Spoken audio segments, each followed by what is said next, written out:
Unacademy Laya Special Prize Week. Get your CSIR UCNet subscription at a 15% plus 10% discount. You are going to save 15% plus 10%, total 25% discount. This offer is valid for a week. Remember the date, 13 to 17 September. Discount is only applicable on 6 months, 12 months and 24 months subscription only. Enroll now. The link is in the description. Don't forget to use my referral code BOTANY10. Let's come to this subscription of Plus and Iconic. You get in Plus subscription India's best educator, interactive live classes, structured courses and PDF live tests and quizzes, which is a basic plan to get you started. In Iconic you get India's best educator, interactive live classes, structured courses and PDF live tests and quizzes like Plus subscription. But here you get personal coach, personalized doubt solving, preparatory study material and SOP and interview preparation. Also you can also here get 10% discount after applying my referral code, which is BOTANY10. Get Unacademy CSIR UCNet subscription. CSIR Plus pricing are for 3 months 6,250, for 3 months 6,250, for 6 months 11,600, for 12 months 14,500, for 24 months it is only 20,000. You can also get 10% discount after applying our channel referral code, which is BOTANY10. The links are given in the description. CSIR UCNet. What do we offer on Unacademy subscription? Full length courses, MCQs, previous year questions, new batch courses every week, dedicated doubt clearing sessions, weekly quizzes in every courses, full mock test on all Sundays, which is in bilingual. Okay, and Unacademy also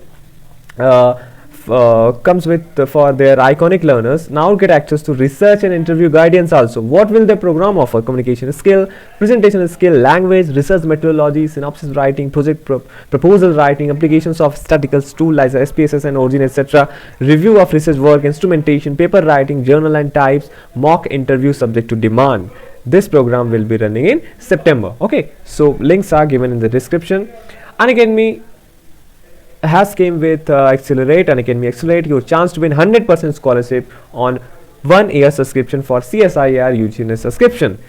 So remember the date, September 5th, Sunday, 12 p.m. to 1:15 p.m. for life sciences. There will be 30 questions. Rank will get 100% scholarship on 1 year subscription, rank 2 to 10, 75% scholarship on 6 months and 1 year subscription, rank 11 to rank 25, 50% scholarship on 6 months and 1 year subscription, and rank 26 to rank 50, 25% scholarship on 6 months and 1 year subscription. Terms and conditions are given at the right side. You can enroll for this Unacademy Accelerate using the link given in the description.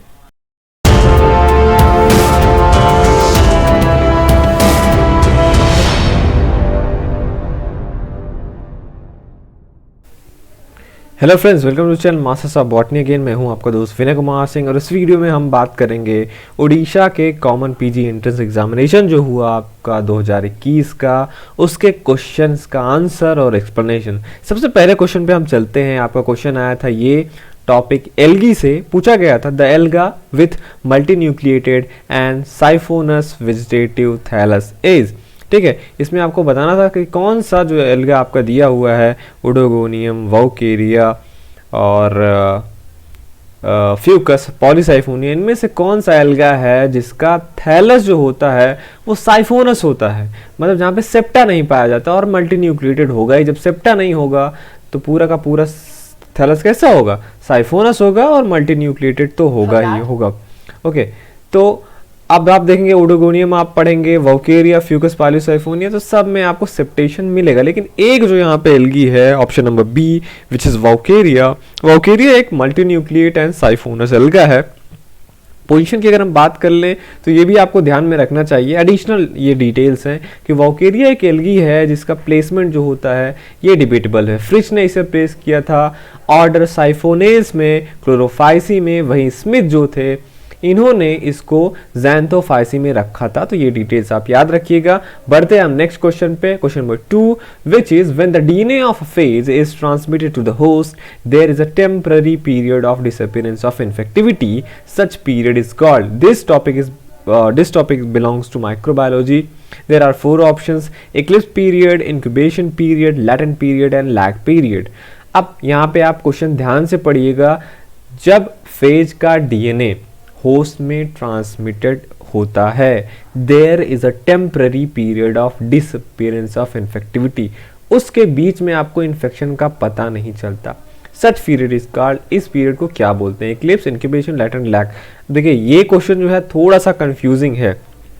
इसमें दो option में, जैसे आप इसका explanation पढ़ेंगे, सारे का मैं डेफिनेशन आपको बताता हूँ। The period of time between infection by a virus and the appearance of the mature virus within the cell is called eclipse period। पर यहाँ पे क्वेश्चन में क्या पूछा है कि जो डिसअपियरेंस होता है इन्फेक्टिविटी का, मतलब डीएनए जब फेज अपना डीएनए होस्ट के अंदर डालेगा तो कुछ टाइम के लिए आपको इन्फेक्टिविटी के बारे में पता नहीं चलेगा। ठीक, तो यहाँ पे क्या लिखा है? Period of time between infection, जब इन्फेक्शन कहता है, और appearance of the mature virus within the cell, और जब वो वायरस अपीयर होता है उसको हम इक्लिप्स पीरियड बोलते हैं। Second, the initial period before the symptom of a viral infection appear is called the incubation period. फिर the period between exposure and infection is called latent period. वहीं the period of time between the introduction of a microorganism into a culture medium and time it begins to increase exponentially is called lag period. तो ये दोनों lag period और latent period तो बिल्कुल नहीं है, दो ऑप्शन में कंफ्यूजन है, क्योंकि यहाँ कहीं पे क्लियर कट मुझे इसका डेफिनेशन नहीं मिला। तो दोनों आप ध्यान में रखिएगा, एक्लिप्स पीरियड या इंक्यूबेशन पीरियड, दोनों में से कोई ऑप्शन हो सकता है। शायद एक्लिप्स पीरियड सही हो या शायद इंक्यूबेशन पीरियड सही हो। थर्ड पे आते हैं, the sexual reproduction is lichen involves. ये लाइकेन टॉपिक से आया हुआ है। कुछ ऑप्शन है, कह रहा है सेक्सुअल रिप्रोडक्शन, लाइकेन्स अगर सेक्सुअल रिप्रोडक्शन करते हैं तो क्या इसमें एल्गल और फंगल दोनों पार्टनर इन्वॉल्व होते हैं? जैसा कि आपको पता है लाइकेन्स क्या होते हैं, लाइकेन्स कॉम्बिनेशन होते हैं एल्गी और फंजाई के। तो जब सेक्सुअल रिप्रोडक्शन होगा, आपके पास, आपके दिमाग में खुद ही ऐसा क्वेश्चन आना चाहिए कि जब सेक्सुअल रिप्रोडक्शन होगा या सेक्सुअल रिप्रोडक्शन होगा तो क्या एल्गी और फंगल दोनों पार्टनर उसमें इन्वॉल्व होते हैं, या केवल एल्गल पार्टनर इन्वॉल्व होता है, या केवल फंगल पार्टनर इन्वॉल्व होता है? तो लाइकेन्स के केस में ये देखा गया है कि वहां पे जब सेक्सुअल रिप्रोडक्शन होता है, तो जैसे आप फंजाई में सेक्सुअल रिप्रोडक्शन के एग्जांपल्स पढ़ते हैं, वही सेम चीज यहाँ पे आपको देखने को मिलता है लाइकेन्स भी। और यही करेक्ट भी है कि लाइकेन्स में सेक्सुअल रिप्रोडक्शन के लिए फंगल पार्टनर ही रिस्पॉन्सिबल है। क्वेश्चन नंबर 4 पे आते हैं, Which of the following is a function of the suspension of an embryo? ये एम्ब्रियोलॉजी से आया हुआ क्वेश्चन है कि सस्पेंशर का क्या रोल होता है, जो एम्ब्रियो का सस्पेंशर होता है उसका क्या रोल होता है? ये मैकेनिकल सपोर्ट प्रोवाइड कराता है डेवलपिंग एम्ब्रियो को, push the embryo deep into endosperm, absorb nutrient और डेवलप एडिशनल प्रो एम्ब्रियो। ये क्या करता है? कई जगह पे आपको यही लिखा मिलेगा कि ये जो है एम्ब्रियो को एंडोस्पर्म में पुश करता है, डी।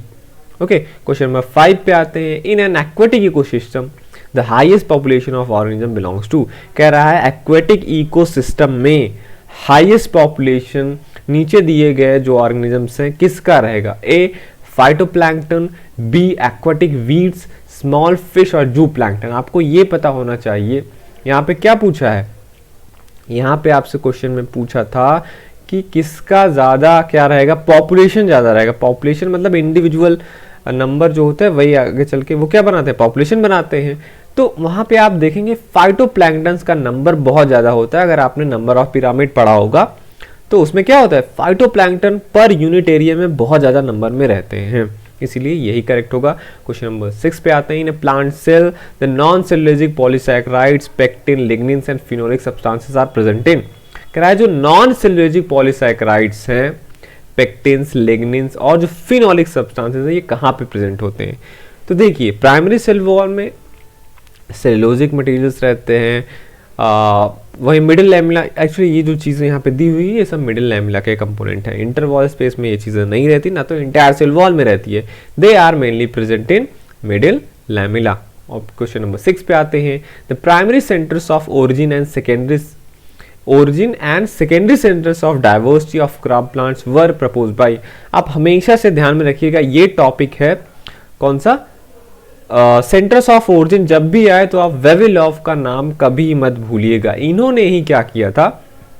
सेंटर ऑफ डाइवर्सिटी, क्या होता है centre of diversity? Refers to geographic regions, पूरे दुनिया में जो रीजन्स हैं in which greatest variability of a crop occur, जहां पे वेरिएबिलिटी होती है क्रॉप प्लांट्स की। कुछ कुछ सेंटर्स होते हैं जहाँ पे जैसे अगर आपसे पूछा जाए पौधे आप तो दुनिया में बहुत सारे देखते हैं पर उनका ओरिजिन कहाँ पे है, तो मतलब ये क्रॉप प्लांट्स के लिए दिया गया था। क्रॉप प्लांट्स वेविलव ने दिया था। ये क्रॉप प्लांट्स का ओरिजिन एक्चुअली कहाँ पे हुआ है, वो बाद में अलग अलग जगह पे गए होंगे लेकिन ओरिजिनली वो कहाँ पे उनका ओरिजिन हुआ था, तो उन्होंने प्राइमरी सेंटर्स ऑफ ओरिजिन दिया था और सेकेंडरी सेंटर्स ऑफ डाइवर्सिटी दिया था। क्वेश्चन नंबर 8 पे आते हैं। The effect of ethylene can be inhibited by increasing the, कह रहा है अगर हम एथिलीन के इफेक्ट को इनहिबिट करना चाहते हैं तो क्या इसमें से ऑप्शन होगा, क्या इनहिबिट करेगा? Light intensity, CO2 concentration, water stress और न्यूट्रिएंट सप्लाई। तो लाइट इंटेंसिटी का कोई रोल नहीं है, ना तो CO2 कंसंट्रेशन का, ना तो न्यूट्रिएंट सप्लाई का। वाटर स्ट्रेस ही जो है इथाइलिन के इफेक्ट को इनहिबिट करता है, क्योंकि वाटर स्ट्रेस का क्या करता है, वाटर स्ट्रेस से एब्सिसिक एसिड जो है वो रिलीज होता है, वो बनता है और ये इथाइलिन का एंटागोनिस्टिक फंक्शन कॉज करता है। इसलिए इथाइलिन के इफेक्ट को एब्सिसिक एसिड जो है वो इनहिबिट करेगा और ये कब होगा, जब आप वाटर स्ट्रेस देंगे। क्रॉसिंग ओवर जो होता है डिप्लॉयड ऑर्गेनिज्म में किसके लिए रिस्पॉन्सिबल है, तो बहुत सा आसान है, क्रॉसिंग ओवर, रिकम्बिनेशन, ये सब आप लगातार साथ ही में पढ़ते हैं और ये इसका करेक्ट ऑप्शन भी है कि क्रॉसिंग ओवर जो होता है वो रिकम्बिनेशन जो होता है लिंक एलील का, उसमें हेल्प करता है। क्वेश्चन नंबर 10 पे आते हैं। Two bacteria found to be very useful in genetic engineering experiments are, ये भी क्वेश्चन BHU में भी पूछा गया था एक बार कि कौन से बैक्टीरिया हैं जो जेनेटिक एक्सपेरिमेंट मतलब बायोटेक्नोलॉजी जब आप पढ़ते हैं तो वहां पे सबसे ज्यादा यूजफुल है। नाइट्रोसोमोनास, इशरेकिया, एग्रोबैक्टीरियम, नाइट्रोबैक्टर और राइजोबियम एग्रोबैक्टीरियम। तो बायोटेक्नोलॉजी में आप देखेंगे हर जगह आप पढ़ेंगे ई कोलाई। तो ई कोलाई जो है आपका यही है, इशरेकिया कोलाई, इसका बहुत ज़्यादा यूज़ है बायोटेक्नोलॉजी में, एज वेल एज उतना ही इंपॉर्टेंस है आपका एग्रोबैक्टीरियम का भी। एग्रोबैक्टीरियम ट्यूमेफेसियन जो आपका बैक्टीरिया है इसका बहुत ज़्यादा रोल है बायोटेक्नोलॉजी में। तो करेक्ट ऑप्शन क्या होगा, बी, इशरेकिया एंड एग्रोबैक्टीरियम। नेक्स्ट जो एक्सप्लेनेशन है मैं लाऊंगा इसको नेक्स्ट वीडियो में, वेट करते रहिए, जल्दी वो भी वीडियो पार्ट 2 भी इसका आएगा जहाँ पे हम बाकी बचे क्वेश्चंस का एक्सप्लेनेशन देखेंगे। ओके, सो चलता हूँ मैं। Thank you for watching this video.